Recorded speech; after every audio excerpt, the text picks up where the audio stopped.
C'est l'histoire de Tzachi et Netanel qui sont dans la même unité de Tzahal. Ils sont en poste à la frontière sud du Liban. Ça fait un mois, en plein hiver. Ils n'ont pas eu une minute de répit. Les terroristes du Hezbollah les assaillent de tirs et obus de mortier. Tzahal riposte par des tirs, part en tank chasser les terroristes à l'aide de l'armée de l'air. Et au bout d'une demi-heure, le combat, le silence s'installe à nouveau jusqu'à la prochaine attaque. Tzachi et Netanel sont au poste d'observation, exposés aux températures glaciales de l'hiver. Et un soir, un bruit encourageant parvient au poste militaire. Ce sont des convois de nourriture et d'eau qui ont réussi à s'infiltrer entre les obus de mortier et avancent en direction du poste militaire. La joie des soldats est sans limite. Netanel et Tzachi se portent volontaires pour décharger les cartons de nourriture et les jerrycans d'eau. Le conteneur d'eau du poste militaire a été directement touché par une bombe et depuis, l'eau est devenue une denrée rare. Alors autant vous dire qu'ils portent tout ce ravitaillement comme s'ils tenaient un précieux trésor. Ils déballent les cartons avec énergie, sont agréablement surpris de l'immense quantité de gâteaux au chocolat. Ils font vite, car en une seconde, le silence temporaire peut être brisé par une nouvelle attaque. Et une fois le ravitaillement déballé, ils retournent à leur poste pour leur prochaine mission. Une unité d'élite doit arriver à leur base. Ils repartent chargés de gâteaux avec l'accord du commandant, et ce soir-là, il fait un froid mordant. La pluie qui ne cesse de s'abattre est glaciale. Ils se consolent en pensant au thé chaud qu'ils vont pouvoir accompagner d'un bon gâteau au chocolat. Et au milieu de la nuit, la pluie s'intensifie. Netanel demande la permission au commandant d'équipe de sortir du poste et de servir aux soldats de l'unité d'élite, fraîchement arrivés, du thé chaud et des tranches de gâteau. Le commandant approuve et lui demande de revenir par contre le plus vite possible. Il prépare un plateau rempli de bonnes choses et sort en direction du poste du nord. Il remarque par contre un des soldats de l'unité d'élite chargé au poste d'observation extérieure, exposé à un froid terrible. Il s'approche de lui met le plateau sous le nez. Le soldat croit rêver. Plein de joie, il se serre et après avoir fini, il remercie Netanel en lui disant « La boisson chaude et le gâteau que tu m'as apporté m'ont fait absolument revivre, merci infiniment !» Netanel repart vers son poste plein de joie d'avoir pu réconforter ce soldat. Et il avance difficilement dans la boue dangereuse quand il entend un bruit effroyable.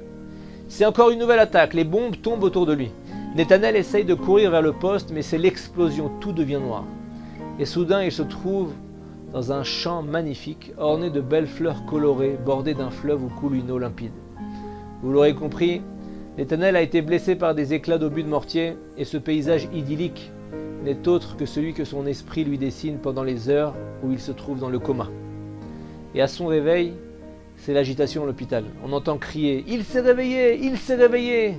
Et des médecins courent partout à son chevet et après quelques minutes de soins, on appelle ses parents inquiets. Après quelques semaines à l'hôpital, il commence le processus de convalescence pour remettre en fonction tous les organes blessés par les éclats. L'infirmière en chef de l'hôpital, spécialiste de réhabilitation, s'occupe de lui particulièrement bien. Il se trouve que sa mère et elle étaient des amies d'enfance, et après que chacune d'entre elles ait épousé l'élu de leur cœur, la distance géographique leur a fait perdre le contact, comme c'est d'habitude. La réhabilitation n'est pas facile pour le petit Netanel. Grâce à des efforts immenses, il surmonte les obstacles, et au bout de plusieurs mois, il est libéré de l'hôpital grâce à Dieu, sain et sauf. Il retrouve pendant quelques mois son unité, et ensuite son service militaire touche à sa fin, et il rentre enfin chez lui. L'infirmière en chef et sa maman ont gardé contact et décident de faire un chidour entre la fille de l'infirmière et Netanel. La rencontre est conclue et au bout de quelques mois, Netanel se marie en grande pompe. Sa femme a été élevée dans les valeurs de la Torah, des mitzvot. Elle n'a pas reçu un enseignement approfondi, mais elle connaît les bases. Elle guide son mari dans l'accomplissement des mitzvot élémentaires que chaque juif est tenu de connaître. Et au début, Netanel l'écoute pour lui faire plaisir, mais il est rapidement attiré par ce monde de kedusha, de sainteté. Et au bout de quelques temps, leur foyer devient un vrai foyer juif basé sur le respect des mitzvot. Et en 2017, 21 ans après la fin de son service militaire, ils ont fondé un magnifique foyer.